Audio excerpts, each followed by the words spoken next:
નમસ્કાર, નિર્માણ ન્યૂઝની વિશેષ રજૂઆત ઝરોડ કાર્યક્રમ સાથે હું છું યજ્ઞ ત્રિવેદી। દર્શક મિત્રો, આજે ઝરોડ કાર્યક્રમમાં ચર્ચા વિચારણા કરવાની છે એક મહત્વના મુદ્દાને લઈને કે જેમાં 2026માં એક બાજુ ફેબ્રુઆરીમાં અત્યારે હાલ તો જે આશાઓ જોવા મળી રહી છે કે મહાનગરપાલિકાઓ હોય કે પછી જિલ્લા પંચાયત હોય કે પછી અત્યારે હાલ તો જે નગરપાલિકાઓની સ્થાનિક સ્વરાજની જે ચૂંટણી યોજવામાં આવે ને તેમાં પણ ફરી એકવાર પાટીદાર આગેવાનો હવે મેદાનમાં આવ્યા છે। શિક્ષણને લઈને જે પાટીદાર આગેવાનો દ્વારા રજૂઆત કરવામાં આવી હતી ને તેમના દ્વારા એમ કહેવામાં આવ્યું હતું કે અત્યારના સમયમાં જે અનામત જે વ્યક્તિઓને જોઈએ તેમના સુધી અત્યારે હાલ પહોંચવી બહુ જરૂરી છે ને એ જ પ્રમાણે ઈડબ્લ્યુએસની જે અનામતની અત્યારે હાલ તો બાબત જોવા મળી। હવે શિક્ષણમાં તો જે અનામત આપવામાં આવી પણ તેની સાથે સ્થાનિક સ્વરાજની ચૂંટણીમાં પણ ઈડબ્લ્યુએસમાં જે અનામતની માંગ ઉઠાવવામાં આવી છે। સાથે જ્યારે વાત કરવામાં આવે તો દિનેશ બાંભણિયા હોય કે પછી અલ્પેશ કથિરિયા તેમના દ્વારા જે આ માંગ કરવામાં આવી છે, કેમ માંગ કરવામાં આવી તેને લઈને પણ ચર્ચા વિચારણા કરવાની છે। ત્યારે આ તમામ મુદ્દાઓ પર ચર્ચા વિચારણા કરવા માટે અમારી સાથે જોડી ગયા છે દિનેશભાઈ બાંભણિયા કે જેઓ પાટીદાર આગેવાન છે, પૂર્વીન પટેલ કે જેઓ પાટીદાર આગેવાન છે અને સાથે સાથે રાજેશભાઈ ઠાકર કે જેઓ રાજકીય વિશ્લેષક છે। જે આપ ત્રણેય સૌથી પહેલાં તો સ્વાગત છે। દિનેશભાઈ, શિક્ષણની તો વાત કરી કે શિક્ષણમાં તો અત્યારે જે અનામતની માંગ કરવામાં આવી હતી પરંતુ હવે ચૂંટણીમાં પણ અનામતની માંગ, સૌથી પહેલા કયા કારણોસર આ માંગ કરવામાં આવી છે? જો ગુજરાત રાજ્યના સરકાર દ્વારા એક ઝવેરી કમિશન એટલે સમર્પિત આયોગના નેજા ઝવેરી કમિશન બનાવવામાં આવ્યું। સુપ્રીમ કોર્ટનો આદેશ હતો કે ભાઈ દરેક રાજ્ય પોતાના વિસ્તારની અંદર ઓબીસીમાં આવતી જ્ઞાતિઓ, હું તમને ફરીથી સ્પષ્ટ કરું કે ઓબીસીની અંદર આવતી જ્ઞાતિઓને આઈડેન્ટિફાય કરી અને એના પ્રતિનિધિત્વનો રિપોર્ટ રજૂ કરે અને એના આધારે જેમ બક્ષી કમિશનની જે 10% સીટો હતી એટલે કે અધર બેકવર્ડ ક્લાસને જે પંચાયતની અંદર જે રિઝર્વેશન આપવામાં આવે છે, હવે આ જે રિઝર્વેશન છે એ રાજ્ય સરકારના આર્ટિકલ 16(4) મુજબ આપવામાં આવે છે। એટલે 16(5) નો જે સુધારો થયો કે આર્ટિકલ 16(5) એનું પેટા જે 16(4) ને બદલે 16(5) મુજબ ભારત સરકારે 10% અનામતની જોગવાઈ કરી। હવે જ્યારે ઝવેરી કમિશનના રિપોર્ટમાં 27% ઓબીસીની સીટો ફાળવવામાં આવી છે તો એને લઈને અમારી રજૂઆત એવી હતી કે આ સર્વેની અંદર, આ ફાળવણીની અંદર જે આર્થિક રીતે નબળા વર્ગના લોકો છે એના માટે પણ અનામતની જોગવાઈ કરવામાં આવે। એ અનામતની જોગવાઈ વસ્તીના આધારે અથવા એની સંખ્યાના આધારે કરવામાં આવે। તો આ વાત અમે 2023માં રાજ્ય સરકારને લેખિતમાં જાણ કરી, 2024માં પણ જાણ કરી અને 2025ના 8મા મહિનામાં અમે નામદાર ગુજરાત હાઈકોર્ટની અંદર પિટિશન દાખલ કરી છે મારા નામથી, પોતાના નામથી, કે આર્થિક રીતે નબળા વર્ગના લોકો છે એના માટે। હવે એનું કારણ એવું છે કે જે અત્યારે ચૂંટણીઓ થઈ રહી છે એની અંદર જે રાજ્ય સરકારે જે રોસ્ટર ડિક્લેર કર્યું છે એટલે કે જે જાહેરનામું બહાર પાડ્યું છે એની અંદર જે વર્ગના લોકો એટલે કે માની લો કે ઓપન કેટેગરીનો વિસ્તાર છે, હું એક દાખલો આપીશ તમને કે કોઈ પણ ગામ છે એમાં પટેલ સમાજની વસ્તી વધારે છે અથવા બ્રાહ્મણ સમાજની વસ્તી વધારે છે અથવા ક્ષત્રિય સમાજની વસ્તી વધારે છે, તો એ ગામની અંદર રોસ્ટર ક્રમાંકને અમલમાં લાવવામાં આવ્યા છે જે સુપ્રીમ કોર્ટે ચોખ્ખી ના પાડી છે કે આને રોસ્ટર પ્રમાણે રિઝર્વેશન આપવાનું નથી, એને સિક્યોર કરવાનું છે કે કોઈ પણ જગ્યાએ રિઝર્વેશન કઈ રીતે આપવાનું છે। તો સુપ્રીમ કોર્ટનું જે જજમેન્ટ છે વિકાસ ગવલી વાળું, એમાં જજમેન્ટમાં સુપ્રીમ કોર્ટે ડ્રાફ્ટ કરીને આપ્યો છે કે કોઈ પણ કમિશન બને એને શું કાર્યવાહી કરવાની છે। તો એને ઓબીસીની અંદર આવતી જ્ઞાતિઓ હોય એમાંથી જે જ્ઞાતિઓ પછાત છે અથવા જેને પ્રતિનિધિત્વ પૂરું નથી મળતું એનો સર્વે કરીને એને સિક્યોર રિઝર્વેશન કરવાનો છે, નહીં કે રોસ્ટર રિઝર્વેશન। એટલે સિક્યોર રિઝર્વેશનનો મતલબ એવો થાય કે કોઈ એક ગામ છે કે જે ગામ આખું ઠાકોર સમાજનું છે દાખલા તરીકે અથવા ઓબીસીના કોઈ સમાજનું છે, તો પછી ત્યાં તમારે વારાઘડીએ સીટો બદલાવાની જરૂર નથી। જ્યારે વસ્તીના આંકડાઓ આવે ત્યારે જો એમાં વધારે વસ્તી હોય તો તમારે એને રિઝર્વેશન સિક્યોર કરી દેવું જોઈએ અને એના પેરામીટર 27%થી વધારે વધવા ના જોઈએ। અને એ આપણે ગુજરાત રાજ્યની વાત કરીએ તો ગુજરાત રાજ્યની અંદર 9 જિલ્લાઓ એવા છે કે જે પેસા એક્ટમાં આવે છે એટલે કે શેડ્યુલ ટ્રાઇબલ એરિયા। પેસા એક્ટની અંદર આવતા વિસ્તારોની અંદર રિઝર્વેશન લાગુ કરી શકાતું નથી એસટી એસસી સિવાયનું, એટલે 347ની ધારાના મુજબના। આર્ટિકલ 16(4) ની જે જોગવાઈ છે એ રાજ્ય સરકારની જોગવાઈ છે, તો રાજ્ય સરકારે ત્યાં રિઝર્વેશન લાગુ ન કરવું જોઈએ પણ એના બદલે આમાં 10%ની કેપ, મિનિમમ કેપ 10% રાખી। એટલે શેડ્યુલ ટ્રાઇબલના પેસા એક્ટની અંદર આવતા જિલ્લાઓમાં પણ કે જ્યાં અન્ય કોઈ વસ્તી જ નથી ત્યાં પણ ઓબીસીની સીટો ફાળવવામાં આવી। એટલે હું તમને એક દાખલો આપીશ કે આપણા પૂર્વ ધારાસભ્ય છોટુભાઈ વસાવા ટોટુભાઈ વસાવાનું જે મૂળ ગામ છે ઝઘડિયા, એની અંદર 100% શેડ્યુલ ટ્રાઇબલની છે. ત્યાં કોઈના મેરેજ હોય, કોઈના ફંક્શનો હોય તો માનો કે દરજી સમાજની જરૂર પડે, બ્રાહ્મણ સમાજની જરૂર પડે, વિધિ માટે લોકોની લાવવું પડે તો પણ એ લોકોને બહારથી લાવવા પડે છે. ત્યાં સીટ એને ઓબીસી ને આપવામાં આવી. તો આવી રીતે જે પ્રતિનિધિત્વ કરવામાં આવ્યું છે એને લઈને વિસંગતતાઓ બહુ ઊભી થઈ છે. સાથે વાત રહી અમારી માંગણીની, તો આપને બધાને ખબર હશે કે 78માં જયારે 1978માં બક્ષી કમિશન લાગુ કર્યું રાજ્ય સરકારે, જે તે વખતે અનામતની કોઈ જોગવાઈ નહોતી ભારતના કોઈ રાજ્યમાં. અને બક્ષી કમિશન જયારે લાગુ પડ્યું ત્યારે 1978 નો જે જીઆર છે મારી પાસે, એ જીઆરમાં સ્પષ્ટ લખવામાં આવ્યું છે કે બક્ષી કમિશનનો રિપોર્ટ શિક્ષણ અને રોજગારમાં લાગુ કરવામાં આવે છે. એટલે એ જે રિઝર્વેશન છે એ ફક્ત શિક્ષણ અને રોજગાર પૂરતું લાગુ હતું. પણ જયારે 84માં સ્થાનિક સ્વરાજની જે અમલવારી ચાલુ થઈ, સ્થાનિક સ્વરાજ મંડળની જે ચાલુ થઈ, ત્યારે સ્થાનિક સ્વરાજની અંદર પણ એની 10% અનામતની જોગવાઈ કરવામાં આવી.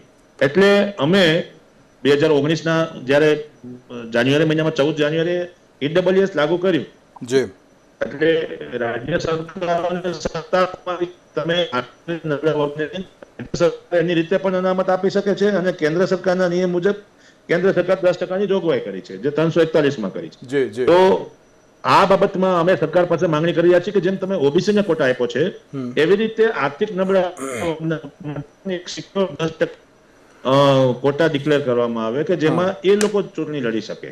એટલે દરેક જગ્યાએ પ્રતિનિધિત્વની વાત જયારે આવી રહી છે કે ભાઈ દરેક સમાજને પ્રતિનિધિત્વ સરખું હોવું જોઈએ, તો એ બાબતમાં અમારી પણ માંગણી છે કે 10% અનામતની જોગવાઈ થવી જોઈએ. ઓકે પૂર્વિનભાઈ, એક બાબત એ પણ કહેવામાં આવી છે કે સત્તા અને સિસ્ટમમાં અત્યારે તો ભાગીદાર બનવા માટે અત્યારે તો આગળ આવવું પડશે તેવી પણ એક બાબત જોવા મળી રહી છે. તો આ માત્ર સિસ્ટમ પૂરતું છે કે પછી અત્યારે તો ઈડબ્લ્યુએસ વર્ગ માટે પણ છે? નહીં, સત્તા અને શિક્ષણ જો તમે બંને જો તો આ બંને વસ્તુ એક સિક્કાની બે બાજુ જેવી વસ્તુ છે. અને પ્રાથમિક પાયાની મૂળભૂત જરૂરિયાતોમાં શિક્ષણ બી છે અને આગળ વધી સત્તા અને સિસ્ટમની વાત કરું છું. ઓકે, હાલે મને તમારું ટેકનિકલી સાંભળે ને. સિસ્ટમ મૂળ વિષય એ છે કે આજે સિસ્ટમમાં પણ સારા માણસો બેઠા હશે. એટલે આમાં કોઈ જ્ઞાતિને કે કોઈ એ બાબત ઉપર હું ટિપ્પણી નથી કરતો, પણ વ્યક્તિગત રીતે એવું માનું છું કે કોઈ પણ વ્યક્તિ કોઈ પણ સમાજમાંથી આવતો હોય અને સત્તામાં બેઠો હોય તો એ એની એક નિર્ણયથી, એક વ્યક્તિના નિર્ણયથી હજારો લાખો ને કરોડો લોકોના નિર્ણયને અને ભવિષ્ય ઉપર અસર પડતી હોય છે. એવી જ રીતે જો અત્યારની વ્યવસ્થાની, વર્તમાન વ્યવસ્થાની વાત કરીએ તો જે રીતે અમે તેમ આપણે શરૂઆતમાં કીધું કે અત્યાર સુધી અમે બધા, હું દિનેશભાઈ, અમે બધા આંદોલનકારીઓ કે અમારા સમાજ માટે, શિક્ષણ માટે થઈને લડતા હતા અને સરકારી વ્યવસ્થા માટે લડતા હતા કે ભાઈ નોકરી માટે. હવે આ જ વસ્તુ જો આગામી ભવિષ્યની અંદર કે જે રીતે આપણા દેશની અંદર કોઈ પણ વસ્તુ મળે છે ને એના સદુપયોગ કરતા એનો દુરુપયોગ બહુ થાય છે. એટલે પેલી કહેવત છે ને કે સજ્જન માણસોની સજ્જનતા, એટલે સજ્જન માણસોની નિષ્ક્રિયતા દુર્જનોની દુર્જનતા કરતા વધારે નુકસાનકારક છે. એટલે જેવી રીતે જેમ કે દિનેશભાઈ છે આપણી સાથે પેનલમાં, તો ખૂબ અભ્યાસુ છે અને એમના નામથી જ અત્યારે પિટિશન દાખલ કરી છે. નાની મોટી અમે કરીએ છીએ કાર્યક્રમ. પણ વિષય એ છે કે જ્યાં સુધી તમે સિસ્ટમમાં પણ જે રીતે તમારા સમાજનું, આપણે જે સામાજિક વ્યવસ્થાની વાત કરીએ છીએ, તો જ્યાં સુધી તમને પ્રતિનિધિત્વ નહીં મળે, તમારા સમાજના લોકોને પ્રતિનિધિત્વ નહીં મળે, તો કોઈ પણ પીડિત વ્યક્તિ હશે તો એના પ્રશ્નનું નિરાકરણ લાવવા માટે તમારે પોતાને તો એની અનુભૂતિ કરવી પડશે ને. એટલે વિષય એ જ છે કે અમારા સત્તામાં હિસ્સેદારી તો ઠીક છે, આજે આપણે લડીએ છીએ, આજે આપણે છીએ, કાલનો કોઈ બીજો વ્યક્તિ હશે, પણ સિસ્ટમની અંદર જે રીતે અત્યારે જે વર્તમાન જેવી રીતે રિઝર્વેશન જે આપણા દેશની અંદર બાયફર્કેશન છે, તો આજે 27% આપ્યું અમને, જે તે જ્ઞાતિનું કોઈ બી વ્યક્તિને એનું જનપ્રતિનિધિત્વ મળે એમાં કે કોઈ વ્યક્તિ સામે અમારો કોઈ વિરોધ છે જ નહીં.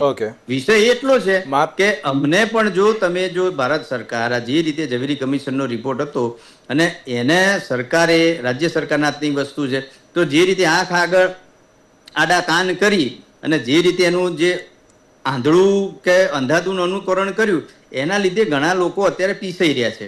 તમે છેલ્લા સ્થાનિક સ્વરાજના જેની પહેલા જે ગ્રામ પંચાયતનો ઇલેક્શન છે એના પરિણામો મેળવીને જોજો, એટલે તમને ખ્યાલ આવે.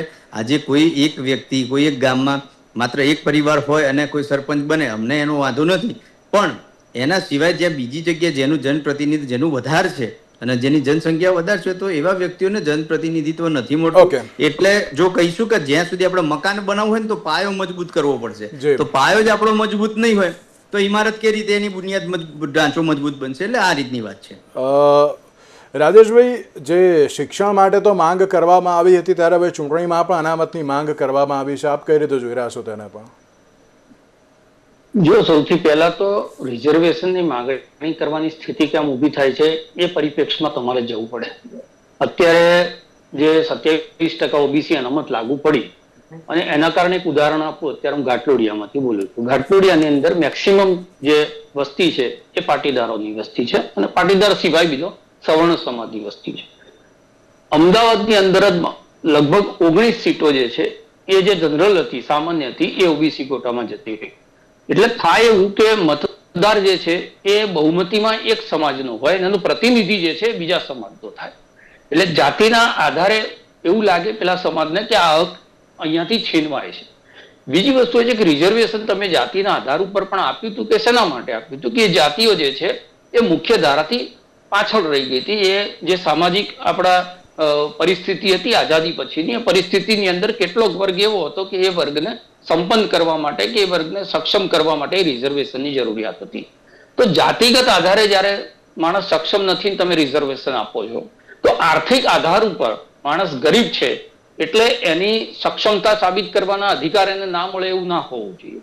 માણસની પાસે આર્થિક સંપન્નતા નથી, માણસની પાસે આર્થિક કશું નથી. દાખલા તરીકે આ શિક્ષણમાં અનામત માંગી, કોઈ સામાન્ય ઘરનો છોકરો જેના મા બાપ 25-30 હજાર રૂપિયા કમાતા હોય અને એ 12મા ધોરણની અંદર 99% લાવે તો ફાધરને એટેક આવે એવી પરિસ્થિતિ હોય કે છોકરાએ સાબિત કર્યું છે કે મારે મેડિકલમાં જવું છે પણ એની પાસે એની વ્યવસ્થાઓ નથી. એક તો ત્યાં પણ રિઝર્વેશન, જાતિગત રિઝર્વેશન છે, પછી એની આર્થિક મર્યાદાઓ નડે છે. તો એ બેરિકેડ તોડવા માટે જે તે વખતે આર્થિક આધાર ઉપર બનાવવામાં આવ્યું, સવર્ણ આયોગને આખું મોટું આંદોલન થયું. હવે જે પરિસ્થિતિ છે, જે પરિસ્થિતિની અંદર વીકર સેક્શન જયારે તમે કહેતા હોય તો એ માત્ર જાતિગત આધાર ઉપર એ વીકર સેક્શનને ધ્યાનમાં નહીં લેવું જોઈએ. આર્થિક આધાર ઉપર પણ જયારે તમે ગાંધીજીની ભાવનાની વાત કરીને એમ કહેતા હોય કે ભાઈ ગ્રામ સ્વરાજથી લઈને રાષ્ટ્રીય સરકાર એનું આખું એક માળખું રચાવવું જોઈએ. એ માળખાની અંદર સમાંતર હકો વહેંચાય, સમાંતર અધિકાર વહેંચાય, કોઈનો અધિકાર છીનવ્યા વગર. એટલે કોઈ ગરીબ માણસ છે કે જેની પાસે પૈસા નથી એ પણ આ સિસ્ટમની અંદર, તમે કીધું સત્તા અને સિસ્ટમ બે એક જ છે. સત્તામાં ઘૂસ્યા પછી જ તમે સિસ્ટમને ચેન્જ કરી શકો, બાકી તમે સિસ્ટમની આલોચના કરી શકો પણ કોઈ પણ સિસ્ટમને તમારી આઈડિયોલોજી મુજબ, તમારા વિઝન મુજબ તમારે બનાવી છે. તેના માટેનું હથિયાર શું છે, તેના માટેનું ટૂલ્સ છે એ પાવર છે. અને પાવરમાં આવવું હોય તો પાવરફુલ લોકો જ પાવરમાં આવે તો સ્વાભાવિક જ છે કે જે નિર્ણયો થવાના છે એ એના અનુલક્ષીન થવાના છે. પણ જ્યારે આર્થિક અને સામાજિક બંને રીતે વિકર લોકો છે એ સિસ્ટમમાં આવશે તો એમને એમની સમસ્યાઓની ખબર છે, એમને એમના જે તકલીફો છે તકલીફોની ખબર છે. ત્યારે એ પ્રકારની પોલિસી થશે કે જે પોલિસી આપણે જે કહીએ છીએ કે છેવાડાના માણસ સુધી એનો હક અને અધિકાર પહોંચવો જોઈએ, તો એક હક અને અધિકાર પહોંચે. એટલે સૌથી મોટી તો કમનસીબી એ છે કે આઝાદી મળ્યા પછી જે આરક્ષણની વ્યવસ્થાઓ હતી એમાં ધીરે ધીરે એ પર્સન્ટેજ ઓછા થવા જોઈતા હતા. જો જે મૂળ ભાવનાથી રિઝર્વેશન આપ્યું હતું એના પછી એટલે દરેક સરકારો, કોઈ પણ સરકાર હોય, સરકારો આરક્ષણ આપ્યા પછી પણ એ સમાજને સંપન્ન નથી કરી શકતી. એનું કબૂલાતનામું છે કે તમારે ઓબીસી ની અંદર પણ જાતિઓ ઉમેરવી પડી છે અને રિઝર્વેશનની કેપ પણ વધારવી પડી છે. અને એવા સમાજો કે જે સમાજોની અંદર અત્યારે પરિસ્થિતિ એવી છે સાહેબ કે કોઈ માણસ જાતિગત રીતે ગરીબ છે એના કરતા આર્થિક રીતે ગરીબ છે, વધારે મુશ્કેલીઓ ભોગવી રહ્યો છે. અને એટલે મેઇન સ્ટ્રીમ ની અંદર એને જગ્યા મળે એના માટેની આ એક માંગણી અહીંયાથી ઊભી થઈ છે. આની અંદર બહુ જ બધા ટેકનિકલ પ્રશ્નો ઉભા થવાના છે, સંવિધાનિક પ્રશ્નો પણ ઉભા થવાના છે. પણ જે વખતે પાટીદાર અનામત આંદોલન શરૂ થયું હતું ત્યારે પણ એવું કહેતા હતા આ બધું સંભવ નથી, પણ એમાંથી ક્યાંક ને ક્યાંક રસ્તો નીકળ્યો હતો. તો કોઈ પણ સામાજિક ભેદભાવ ના થાય, સામાજિક ઘર્ષણ ના થાય અને એની અંદર આર્થિક રીતે જે અક્ષમ લોકો છે એમનું પ્રતિનિધિ, દેખો પાટીદાર સમાજના 2 પ્રતિનિધિ આપણી પાસે બેઠા છે. તમે રાજ્ય સરકારની અંદર પાટીદાર સમાજ જે છે એનું પ્રતિનિધિત્વ છે, પણ એ પ્રતિનિધિત્વમાં પણ સંપન્ન લોકો બની શકે કે ચૂંટણીઓ લડે. આજની જે રાજકીય વ્યવસ્થાઓ છે એની અંદર સંપન્ન લોકો જે છે ટિકિટ લઈ આવે ચૂંટણી લડી નાખે, પણ એ જ સમાજની અંદર એવું પણ બને કે કેટલોક સક્ષમ વ્યક્તિ ના હોય પણ એનું જે નેતૃત્વની જે ક્ષમતા હોય, પ્રજાની વચ્ચે જવાની હોય, એને કંઈક બદલવું છે એની પાસેની વિઝન હોય, પણ એ આર્થિક રીતે ના હોય. એટલા માટે આ ચૂંટણી પ્રક્રિયાની અંદર અત્યારની જે આપણી પ્રક્રિયા છે એની અંદર એ હિસ્સો ના લઈ શકે ને એના કારણે એ સિસ્ટમમાંથી બહાર નીકળી જતા હોય. આ બધા જ મુદ્દાઓને અનુલક્ષીને આ એક વિચાર આવ્યો છે. અત્યારે આ વિચારનું બીજ રોપાયું છે, તમે સમજો.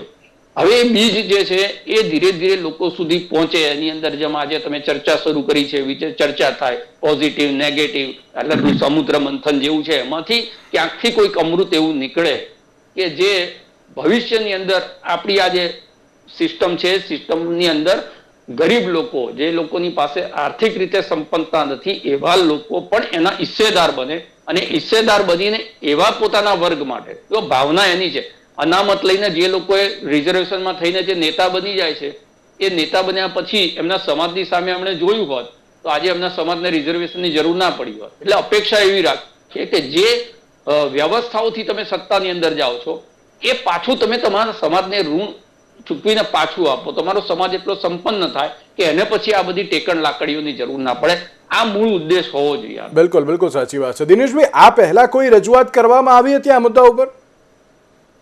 મેં આપણે કીધું એમ 2022માં જ્યારે 2023માં જ્યારે ઝવેરી કમિશન બનાવવામાં આવ્યું ત્યારે અમે રાજ્ય સરકારને લેખિતમાં આપ્યું હતું કે ઝવેરી કમિશનનો રિપોર્ટ તૈયાર થાય એની અંદર આ વાતને ધ્યાનમાં લેવામાં આવે. 2024માં જે લોકસભાનું ઇલેક્શન આવ્યું, જ્યારે રોસ્ટર નક્કી કરવામાં આવ્યા ત્યારે પણ અમે લેખિતમાં આપ્યું હતું. સાથે સાથે 2025માં ગ્રામ પંચાયતની ચૂંટણીઓ માટે રોસ્ટર ક્રમાંક ડિક્લેર કરવામાં આવ્યા ત્યારે સ્થાનિક સ્વરાજની અંદર 27% ઓબીસી દાખલ કરવામાં આવી ત્યારે અમે સંપૂર્ણપણે લેખિતમાં વાંધાઓથી માંડીને તમામ વસ્તુ અમે સરકારને આપેલી છે. અને એ વાંધાના આધારે જ અમે રાજ્ય સરકારની સામે ગુજરાત હાઈકોર્ટમાં ગયા છીએ. 4 મહિના થઈ ગયા, 5 જેટલી મુદતો પડી છે અને એમાં એકબીજાની સુનાવણી પણ થઈ છે. નામદાર ચીફ કોર્ટમાં અત્યારે મેટર ચાલી રહી છે. અમે આવતા મંગળવાર આસપાસ સુપ્રીમ કોર્ટમાં પણ જઈ રહ્યા છીએ કારણ કે સરકારે અમારી વાતને જરા પણ ધ્યાનમાં લીધી નથી. બીજી બાબત એ છે કે જેમ વાત કરી પ્રતિનિધિત્વ કરવાની, આ રાજ્યની અંદર કે આ દેશની અંદર જાતિગત રિઝર્વેશનનો કે કોઈ પણ રિઝર્વેશનનો ક્યારે પણ અમે વિરોધ કર્યો નથી. અમારી વાત એ છે કે જેનામાં જે લાયકાત છે એ વ્યક્તિને એનું મળવું જોઈએ. હું તમને દાખલો આપું કે શેડ્યુલ ટ્રાઇબલની સીટોનું રિઝર્વેશન સૌરાષ્ટ્રના ઘણા બધા ગામડાઓમાં અત્યારે સીટોની, સરપંચોની સીટો ખાલી પડી ગઈ છે કારણ કે ત્યાં વસ્તી હોતી નથી અને આદિવાસી ઉમેદવાર લાવવા અઘરા પડે છે. હવે રોસ્ટર ક્રમાંક મુજબ એને ફાળવણી કરવામાં આવે. બીજો હું તમને એક વાત કરું કે જેમ મેં તમને શેડ્યુલ ટ્રાઇબલ વિસ્તારની વાત કરી એવી જ રીતે ગામની અંદર આખો વોર્ડ અથવા આખું ગામ પટેલ સમાજનું છે દાખલા તરીકે. હવે એમાં પણ સક્ષમ લોકો હોય છે. હવે સામાન્ય સીટ જો હોય તો દરેક વ્યક્તિ એમાં, ચાહે એ એસટી, એસસી, ઓબીસી કોઈ પણ હોય તો પણ એ વ્યક્તિ એમાં ઉમેદવારી કરી શકે છે. એમાં એવું જરૂરી નથી કે ભાઈ એ પટેલ જ કરી શકે. તો જો એનામાં લાયકાત હોય તો એને જ્ઞાતિના આધારે નહીં પણ લાયકાતના આધારે પણ એને ચૂંટણી લડવાનો અધિકાર મળે છે. હવે આમાં એવું થાય છે કે જ્ઞાતિગત વ્યક્તિને લડવાનો પ્રશ્ન આવે છે એટલે તમારી લાયકાત નહીં, તમે કઈ જ્ઞાતિમાંથી આવો છો એની લાયકાત નક્કી કરવામાં આવી છે, જે બહુ ખૂબ મોટી ગંભીર પરિસ્થિતિ ઊભી કરે છે. સાથે સાથે હું તમને કહું કે માની લો કે તમને એવા વિભાજન કરી દેવામાં આવે કે ભાઈ રસ્તાની અંદર 10% રસ્તાની અંદર શેડ્યુલ ટ્રાઇબલે ચાલવાનું, 5%માં શેડ્યુલ કાસ્ટે ચાલવાનું, 15%માં ઓબીસી એ ચાલવાનું અને 2% કે 3% જે રસ્તો વધે સાઈડનો ફૂટપાથ એની ઉપર ઓપન કેટેગરી વાળા ચાલવાનું. તો આ કેટલો અન્યાય ભરેલો વસ્તુ થાય અને દરેક જ્ઞાતિનો અન્યાય થાય. એવું નથી કે આમાં ઓપન કેટેગરીનો અન્યાય થાય. મેં આપને કીધું એમ 27% ઓબીસી નો કોટા દાખલ કર્યો તો ઘણી જગ્યાએ ઓબીસી સમાજના લોકોને પણ અન્યાય થવાનો છે. કારણ કે જો માની લો કે ઠાકોર સમાજનું ગામ છે, હવે ઠાકોર સમાજના ગામની અંદર કોઈ પ્રતિનિધિત્વ કરતું નથી વ્યક્તિ અને ત્યાં કોઈને ચૌધરી અથવા અધર કોઈ XYZ કાસ્ટનો વ્યક્તિ ત્યાં ઉમેદવારી કરવા માટે ઈચ્છે છે તો એને ઉમેદવારી બિચારો નહીં કરી શકે. તો સુપ્રીમ કોર્ટે એક એનાલિસિસ કર્યું છે અને સુપ્રીમ કોર્ટનું જજમેન્ટ જે વિકાસ ગાવલી વાળું જજમેન્ટ છે એમાં ક્લિયર કટ એને ફોર્મેટ આપેલું છે કે ભાઈ તમારે આ રીતે સર્વે કરવાનું છે. હવે આ તો શું થયું, આંધળે બેરું પૂછી નાખ્યું કે ભાઈ આપી દો 27% બધાને. હવે સાહેબ આમાં સ્પષ્ટ લખ્યું છે કે રોસ્ટર ક્રમાંક પણ આમાં અમલમાં નથી લાવવાની. એટલે આજે અહીંયા ઓબીસી ને આપવામાં આવે, ઓબીસી ની સીટ કરીને પછી એને પાછી આવતા વર્ષે ફેરવવામાં આવે 10 વર્ષે 5 વર્ષે, એટલે પાછી એ જ્યાં ઓબીસી જ્યાં બિચારાને લડવા પાત્ર હશે ત્યાં ઓપન આવીને બેસે અને ઓપન લડવા પાત્ર હશે ત્યાં ઓબીસી આવીને બેસે.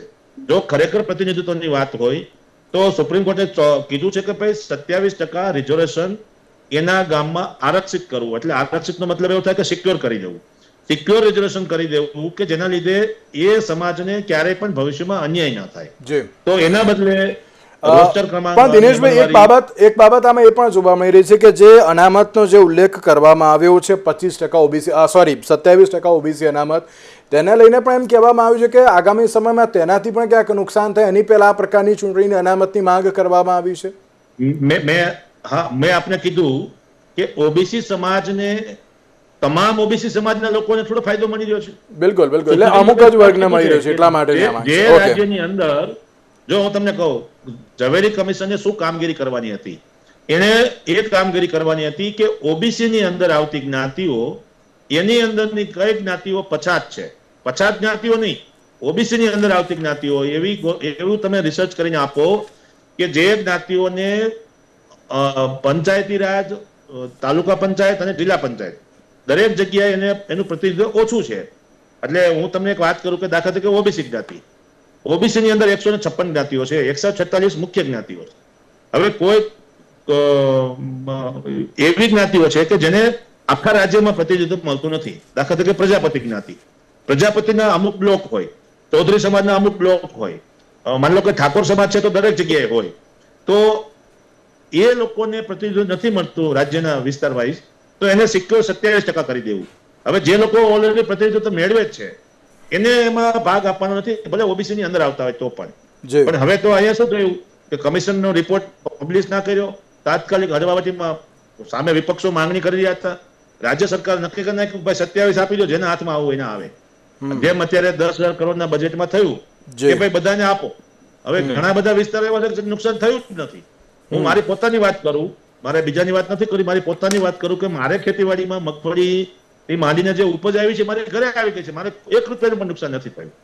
જે લોકોને નુકસાન થયું છે એ બિચારાને કોઈ પણ કારણોસર મગફળી ઉપાડવાની બાકી હતી, મજૂર ના મળ્યા, એટલે જેને અત્યારે જરૂર છે એના સુધી પહોંચવી જરૂરી છે, તેમ નથી પહોંચતી. આ વ્યથા એવી છે કે પહોંચે એમ નથી. જે લોકો ઓબીસી ની અંદર છે એમાં પણ સક્ષમ લોકો છે, તાકાતવર છે, આર્થિક, સક્ષમ, પોલિટિકલી બધી રીતે એડમિનિસ્ટ્રેશનમાં પણ છે, અને જે લોકો ઓપન કેટેગરીમાં છે એના દીકરાઓ પણ અત્યારે ફી માટે વલખા મારી રહ્યા છે. તો એ બધી સમાનતા દરેક વર્ગ માટે હોવી જોઈએ. આપને મેં કીધું એમ કે ઓબીસી ની સીટો આપવાની વાત થશે તો શું આ રિઝર્વેશનનો લાભ ગેનીબેન ઠાકોર નહીં લે, અલ્પેશભાઈ ઠાકોર નહીં લે, અથવા ભાઈ શંકરભાઈ ચૌધરી નહીં લે, બરાબર છે? એ પરિવાર ઓબીસી નો લાભ લેશે એ તો ઘણા બધા સક્ષમ છે રાજકીય રીતે, એડમિનિસ્ટ્રેશનમાં અને ફાઇનાન્શિયલી, પરંતુ એમાં એવી કેટેગરી ડિસાઇડ નથી. જ્યારે ઈડબ્લ્યુએસ ની અંદર ફિક્સ છે કે તમે 8 લાખની આવક ધરાવો છો તો તમને નહીં મળે લાભ. તો એવી રીતે રિઝર્વેશનના અંદર જે માણસો સક્ષમ નથી એને જ રિઝર્વેશનનો લાભ મળવો જોઈએ. તો આ વ્યવસ્થા તો અત્યારે એટલે અમારો વિરોધ. જી બિલકુલ. પૂર્વિનભાઈ, સમાજને હજુ પણ જે સમજાવવું બહુ જરૂરી છે, તેના માટે અત્યારે તો પાટીદાર સમાજ કેવી રીતે આગળ આવ્યો છે અલગ અલગ સમાજને સમજાવવા માટે? અમે આ જ વિષયની અંદર આના સિવાય અમે જ્યારે 28/6 અમે જ્યારે પ્રથમ બેઠક મળી હતી ત્યાર પછી અમે દરેક સમાજના જે વિવિધ સમાજને છે, જેમ હમણાં દિનેશભાઈ વાત કરી એવી રીતે તમામ જુદા જુદા સમાજના સામાજિક આગેવાનોને બધાને મળીએ જ છીએ. સમયાંતરે નાની મોટી વાતો અમારી એકબીજાની રજૂઆતો અમે એકબીજા રીતે કરતા હોઈએ છીએ અને વાત કરતા હોઈએ. પરંતુ વિષય અત્યારે એવું બને છે કે જેમ આપણા ડિબેટમાં પણ ચર્ચા થઈ, મૂળ વિષય કેવો છે કે રાજકીય આખી બાબત છે, એટલે કોઈ પણ પક્ષાપક્ષીથી દૂર રહી અને રાજકીય જે અત્યારે જે સિસ્ટમમાં બેઠેલા આગેવાનો છે એમને પોતાનું એક પ્રતિનિધિત્વ, એમની સરકાર એમનું કઈ રીતે એમની જળવાઈ રહે એના માટે થઈને આખું, જેમ આપણા પત્રકાર જે રાજેશભાઈએ બી વાત કરી કે સમયાંતરે આ ઓછું થવું જોઈતું હતું, એની જગ્યાએ વધ્યું છે. એટલે સિસ્ટમની અંદર અને સિસ્ટમની બહારની અંદર આ જેવા પણ આ જે બી જાણકાર વ્યક્તિઓ છે આ વિષયને સમજે છે, તો આવનાર દિવસની અંદર તમામ લોકોએ સાથે બેસીને આનો અભ્યાસ કરી અને જે તે પ્રકારે કે જેમ કે અમારા કાયદાકીય દિનેશભાઈ લડે છે તો એવી રીતે તમામ લોકોએ બેસી અને આનું નિરાકરણ લાવવા માટે પ્રયત્ન કરવો જોઈએ. બિલકુલ. રાજેશભાઈ, આગામી સમયમાં શું સમીકરણો અત્યારે તો ચેન્જ થશે? કારણ કે ચલો 27% માંગ હતી એ પ્રમાણે ચલો પૂરી તો થઈ ગઈ, હવે ઈડબ્લ્યુએસની પણ માંગ સામે આવી રહી છે. ના, એટલે રાજકીય દ્રષ્ટિકોણથી જયારે માંગ પૂરી કરવામાં આવે ને કે ભાઈ ચૂંટણી આવી છે એટલે આપી દો, એની અંદર આ બધી ગરબડ થાય. પણ લાગે છે આ માંગ પૂરી કરશે તેમ? બહુ અઘરું છે. હજી તો બહુ લાકડીઓ ખાવી પડશે, બહુ બધા લોકોને પાછું જેલમાં જવું પડશે. તમે જુઓ પેલું જે સવર્ણ આયોગ બનાવ્યું છે તેના ચેરમેન બનાવવા માટે લડવું પડે. ચેરમેન બને નીચે બોડી ના હોય, એટલે એટલી સરળતાથી તમે જઈને માંગો ગાંધીનગરમાં મળી જાય એ બહુ શક્ય નથી. પણ સવાલ ક્યારે મળે છે એ નથી. સવાલ આ મુદ્દો જે ઉભો થયો છે એના પરિપ્રેક્ષમાં મેં કીધું એ છે કે તમારે જે લોકો, દાખલા તરીકે ઓબીસી ની વાત કરી તો ઓબીસી ની અંદર પણ જે મોટો વર્ગ છે, દાખલા તરીકે 56 જાતિઓ, 56 જાતિમાં જેની જનસંખ્યા વધારે છે એટલે સંખ્યાના આધારે ચૂંટણીઓ જીતાતી હોય છે, કારણ કે અહીં તો માથા ગણવાના છે. પણ એની અંદર પણ બીજી જે જ્ઞાતિઓ છે એમને એટલું સરખું પ્રતિનિધિત્વ મળે છે કે કેમ, એ ચર્ચા એ સમાજોએ પણ કરવી જોઈએ. એટલે એક સરખું સત્તાનું જે છે એ વિકેન્દ્રીકરણ થાય અને એની અંદર આર્થિક આધાર લેવામાં આવે. ખાસ કરીને જો જાતિ જનગણનાની વાત થાય છે, પણ જાતિ જનગણનાની સાથે જાતિ આર્થિક સર્વેક્ષણની વાત નથી થતી. આ બંને વસ્તુ એક સાથે થવી જોઈએ. તો એનાથી એક વસ્તુ ખબર પડે કે જે જાતિઓ અત્યારે રિઝર્વેશનમાં છે એની અંદર રિઝર્વેશન મેળવ્યા પછી કેટલા સમાજો આર્થિક રીતે સંપન્ન થયા છે. તો સરકાર એ પણ વિચારી શકે. સરકાર ના વિચારે તો રાજકીય પક્ષો વિચારી શકે કે ભાઈ આટલા વર્ગો સંપન્ન થઈ ગયા છે, તે વર્ગને મૂકીને હવે બીજા વર્ગને આપણે પ્રતિનિધિત્વ આપીએ કે ચૂંટણીની ટિકિટ આપીએ. એટલે જેમણે મેળવ્યું છે મેળવ્યા જ કરે છે, તમે સમજો. અને જેને નથી મળ્યું એને નથી જ મળતું. એટલે જેને નથી મળ્યું અને આ આખી જે વ્યવસ્થાઓ છે, વ્યવસ્થામાંથી બહાર રહી ગયા છે, એ લોકોને વ્યવસ્થાનો હિસ્સો બનાવવા માટેની આ એક ચર્ચા છે અને એને સકારાત્મક રીતે લેવી જોઈએ. આમાં કોઈ જાતિનો આધાર આમાં આવતો જ નથી. ઓબીસી સમાજની અંદર પણ કેટલાક એવા ઘણા એવા જેટલા ચૂંટણી લડે છે તો બધા કરોડપતિ જ લડે છે. એ સમાજની અંદર પણ આર્થિક રીતે બિચારો જે પછાત રહી ગયો છે એ માણસને ક્યાં સિસ્ટમમાં મોકો મળે છે? તો જે લોકતંત્ર આપણે કહેતા હોઈએ તે લોકતંત્રની અંદર જેટલા પણ લોકો છે એ તમામ લોકોનો એક સરખો અધિકાર, એક સરખો હક, એક સરખો સત્તાની અંદર હિસ્સેદારી હોય. આની આ ચર્ચા છે ને એમાંથી આ ચર્ચા શરૂ થઈ. એટલે મેં પહેલા કીધું કે જે પહેલાની આરક્ષણની વ્યવસ્થાઓ હતી એ તો જેમની તેમ રહી. ઓબીસીમાં જેટલા વર્ગ હતા એની અંદર બીજા લગભગ એટલા ને એટલા વર્ગો છેલ્લા 10 વર્ષની અંદર ઉમેરવા પડ્યા અને સવર્ણ સમાજે પણ આર્થિક આધાર ઉપર અનામત શિક્ષણ, રોજગારમાં માગીને આજે ચૂંટણીમાં માગવામાં આવી. એનો મતલબ કે 1947 થી ચાલતી તમામ આરક્ષણ વ્યવસ્થાઓ જે છે એ નિષ્ફળ થઈ છે. કાં તો એ વ્યવસ્થાઓની અંદર ફરી ચિંતન કરવાની કોશિશ, આ તો સળગતું લાકડું છે એટલે એને પકડવાની કોશિશ કોઈ પણ રાજકીય લોકોએ હિંમત કરી નથી. એટલે આ વિષયો આપણી સામે આયા કરે છે. બિલકુલ બિલકુલ. તો હવે જોવાનું એ કે આગામી સમયમાં જ્યારે હવે ચૂંટણીમાં પણ અનામતની માંગ કરવામાં આવી છે તેને લઈને હવે રાજ્ય સરકાર કેવી રીતે વિચારશે, રાજકીય પક્ષો પણ અત્યારે તો તેની ઉપર કેવી રીતે મનોમંથન કરશે તો આવનારો સમય જ બતાવશે. અને તેની સાથે માંગ તો કરવામાં આવી છે, અલગ અલગ રીતે રજૂઆત પણ કરવામાં આવી છે, તેમાં હવે આગામી સમયમાં હવે કેવા કાર્યક્રમો થશે તે પણ હવે જોવાનું રહ્યું. દિનેશભાઈ, રાજેશભાઈ, પૂર્વિનભાઈ, આપ ત્રણનો આભાર અમારી સાથે ચર્ચા વિચારણામાં જોડાવા માટે. આજના વિશેષ કાર્યક્રમમાં મને આપશો રજા. નમસ્કાર.